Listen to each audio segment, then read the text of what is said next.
Good morning, guys. So, yesterday, a small DC federal agency called the Pretrial Services Agency announced on its website that they're creating a new record system and they're keeping track of all their employees' personal information, all the religious information about the employees who asked for a religious exemption from Biden's vaccine mandate. Now, according to the Heritage Foundation, which is a highly respected political think tank, they're conservative, but in all the years I've read their materials and listened to their guys, they've always been 100% accurate, so I trust them on this. According to the Heritage Foundation, this is a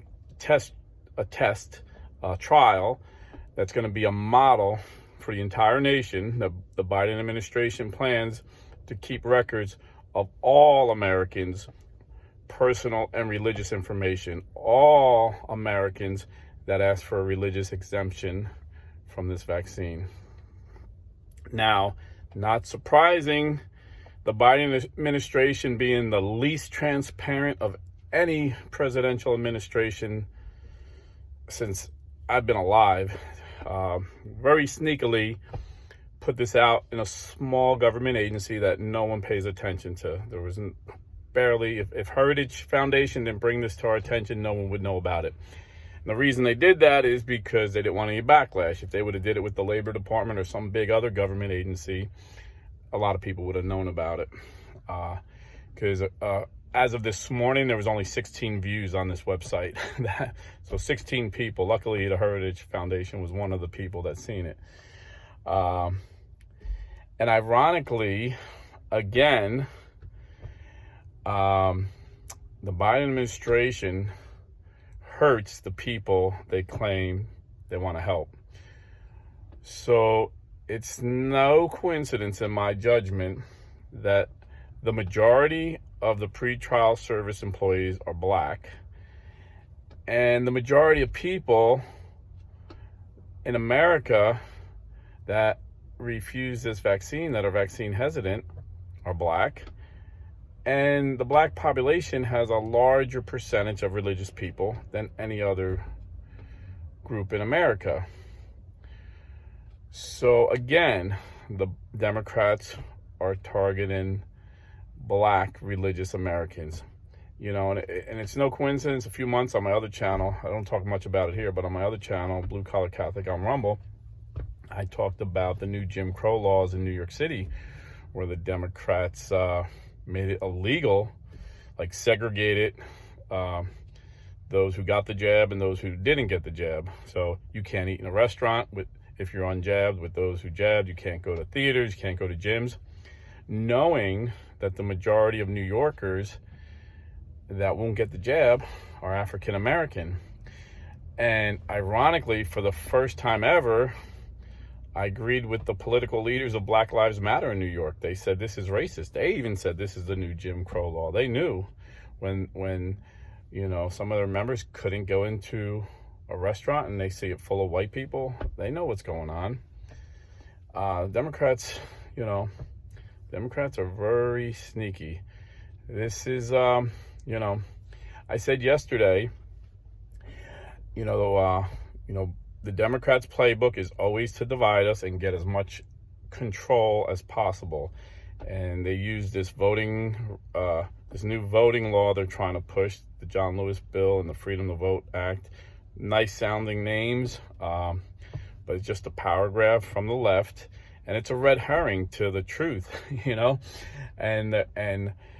Biden, in his most divisive way, and this is all he does, is like to get people angry and divide us, angry at each other and divide us. This is how tyrants get control, and this is how tyrants, become dictators. And this is their aim, to have total control over the American people.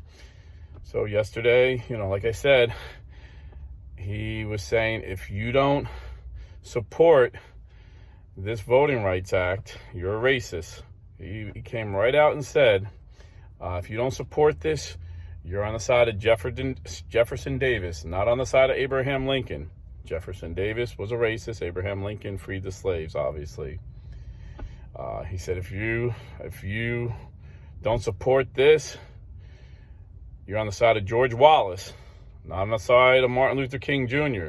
If you don't support this, you're on the side of Bull Connor, not on the side of John Lewis. And, I made the point yesterday, and it's like, yeah, I'll be on the side of Abraham Lincoln since he was a Republican and Jefferson Davis was a Democrat. I'll be on the side of Martin Luther King Jr. since he was a Republican and George Wallace was a Democrat. I'll be aside on John Lewis since Bull Connor was a Democrat. The media tries to, they think that if they don't talk about it, if they just call Republicans racist all day, we'll forget the past. That it was the Democrats that wanted to keep African Americans enslaved, and it was the Republican Party that freed them. And then after the slaves were free, it was the Democrat Party who started the KKK. And as late as the 1990s, there was a former KKK Grand Kleagle, a leader, Robert Byrd, voted majority leader by the Democratic senators. The media thinks we're stupid, like we're going to forget this.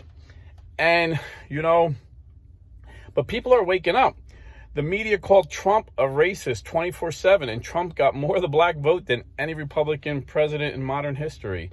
So, the African American community is waking up to these racist Democrats. They have such an insidious way of eliminating the black race. So, Margaret Sanger, she used to give speeches at KKK rallies, and she said, Negroes are like human weeds. We need to exterminate them. So she founded Planned Parenthood, and she said we need to put them in Negro neighborhoods, and we have to convince the Negro that the best thing they can do is kill their baby. And we need to get some influential black people on our side, like some reverends, and, pay them off and have them, speak, and convince their race that it's good to kill their babies. And it's no coincidence the Democrats fully support Planned Parenthood. It's no coincidence that Planned Parenthood clinics, 90% of them are in black neighborhoods. And the result is, in New York City, more black babies are aborted than born every year. So, people get mad when I mix politics and religion on this channel. But when the politicians are attacking our religious faith, when the politicians are butchering unborn children, they need to be exposed. And, if I have a platform, I'm going to expose them. I have a great guest, Blue Collar and a Scholar, coming up, and we're going to get into this because not only is he a biblical scholar, probably the most scholarly biblical scholar I've had, believe it or not. He's also a legal scholar and a philosopher. So we're going to get his take on that. We're going to get into some apologetics, and he's going to give you some really brilliant arguments to defend the Catholic faiths better than I could give you. But we're going to also talk about politics and what's going on in this country, because there's a power grab by the left. Right out of the gate, Joe Biden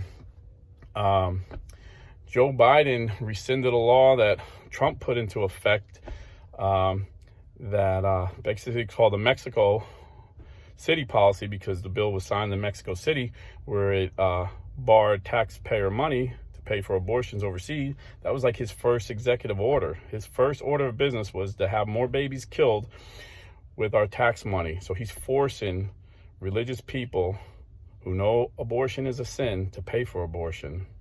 This president is very evil, very insidious, very evil. Unfortunately, we need to pray that he stopped. And now he's trying to gut the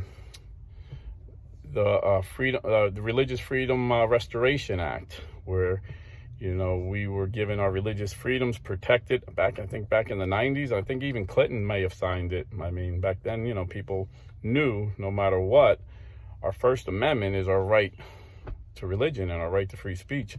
And he's trying to gut that through executive orders and through all kinds of manipulations of the law. He's really trying to gut that law that gives us our freedoms, that protects our freedoms. Our freedoms are in the Constitution because our freedoms are given from God. It's not given from him. It's not given from any government. So, yeah, pray for this situation because, you know, this is scary. The government making a list of religious people and what they believe and getting all kinds of religious information, asking them very personal religious questions and medical questions. Like, who the heck are they? This is insane. And, you know, I thank God I live in Florida, and Ron DeSantis understands freedom and he protects our freedom. And you know what? The only thing I would be sad is would love for him to be president of the United States, but I would I'm kind of greedy. I'd miss him down here, and don't think we can get a governor as good, you know, unless Marco Rubio ran. He'd be good. Rubio would be good down here for governor. So maybe that's the game plan. I would support that. But anyway, over the weekend I'm gonna give you some more apologetics, and as soon as I lock down a date with this scholar, I'll tell you who the scholar is going to be on Blue Collar and a Scholar. God bless. Stay Catholic. Everybody wanted a few more hints. I think I gave you some hints, you know. But one more hint is no one's got it right yet. God bless. Stay Catholic.